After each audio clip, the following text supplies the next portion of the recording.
Please welcome the President of the Democratic Republic of the Congo, Felix Antoine Tshisekedi.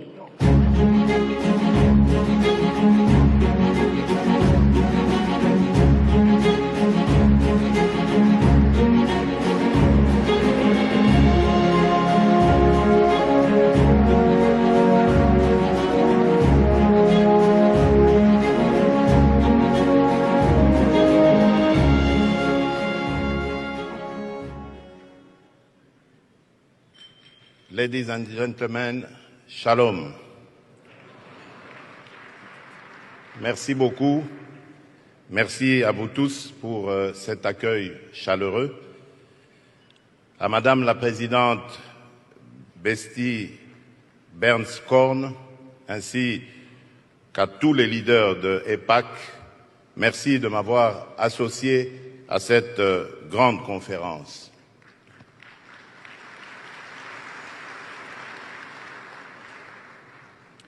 Je viens m'adresser à vous aujourd'hui, non seulement en tant que président de la République démocratique du Congo, un pays ami d'Israël, mais aussi en mon nom propre, car mon parcours personnel a fait de moi un grand ami du peuple juif et un fervent défenseur de sa cause.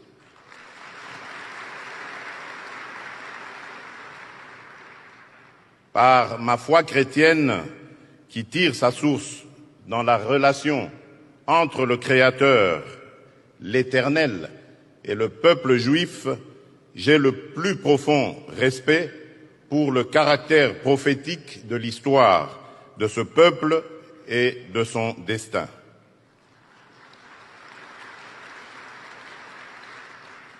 Boussole des nations et horloge du monde, Israël est au cœur de notre civilisation judéo-chrétienne. Vous comprenez donc mon attachement particulier envers la nation d'Israël, son peuple ainsi que la ville sainte de Jérusalem, selon qu'il est écrit dans le psaume de David, « Priez pour la paix de Jérusalem ».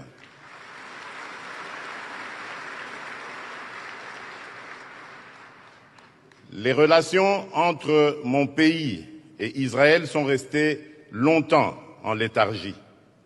Nous avons pourtant d'énormes domaines de convergence, d'intérêt sur les plans sécuritaires, économiques, culturels et scientifiques. S'agissant des questions sécuritaires, les défis nouveaux liés à la lutte contre le terrorisme, la corruption et le blanchiment des capitaux, ainsi que la lutte contre la cybercriminalité, nous donnent l'opportunité, que dis-je, l'obligation de renforcer nos liens pour des objectifs partagés.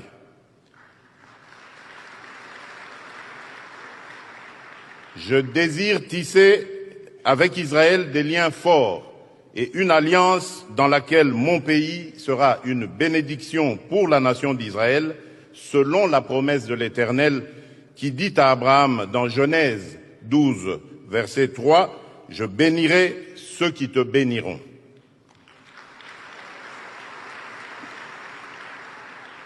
Il s'agit d'un processus que je réaffirme solennellement ce jour et qui se renforcera à la mesure de la consolidation de notre amitié et de nos intérêts réciproques. C'est dans ce contexte que je vous annonce l'arrivée imminente dans mon pays du grand rabbin Albert Guigui, qui viendra cette fois pour le renforcement de nos liens sur le plan spirituel. Pour ne pas perdre cet élan, pour consolider nos liens et discuter de nos intérêts mutuels, je compte effectuer une visite en Israël au courant de cette année.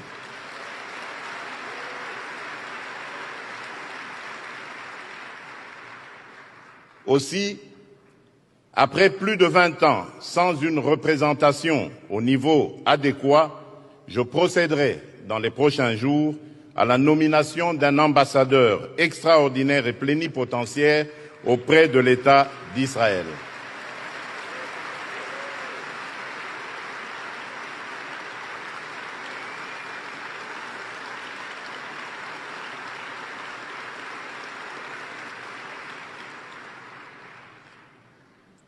Dans le même ordre d'idées, il sera créé une section économique animée par un personnel de haut niveau ayant la mission de promouvoir les relations économiques entre les deux États. Notre ambassade étant à Tel Aviv, je ne trouve aucun inconvénient à ce que la section économique soit installée dans la ville bénie de Jérusalem.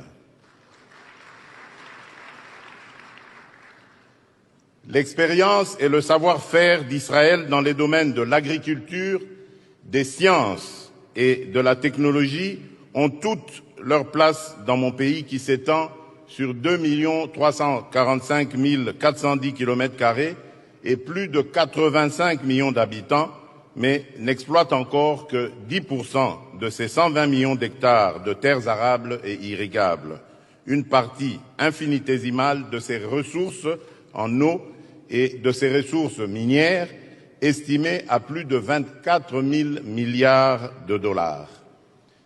J'invite Israël à accroître sa présence diplomatique et économique dans mon pays, à la hauteur du potentiel qu'offre la relation entre nos deux États et nos deux peuples.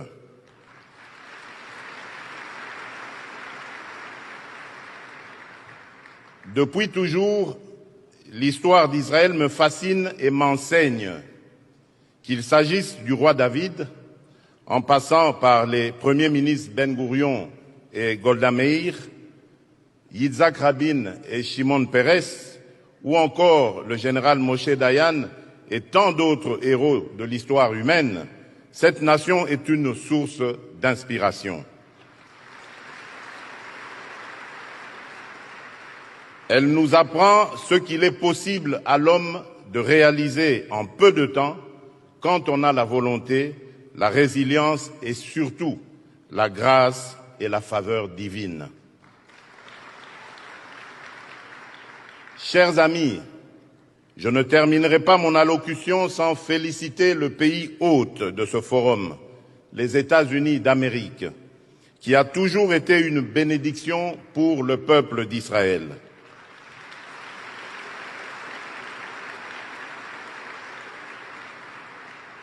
À cet égard, nous soutenons le plan du président Donald Trump en faveur du retour à une paix durable et à la coexistence pacifique entre les deux États, Israël et la Palestine.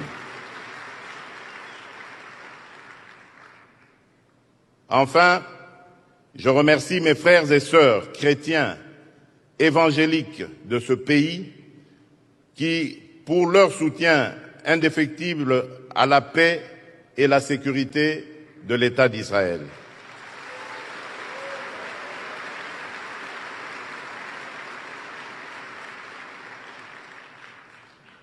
Que Dieu vous bénisse, que Dieu bénisse Israël, que Dieu bénisse l'amitié entre les peuples d'Israël, des États-Unis et de mon pays, la République démocratique du Congo. Je vous remercie.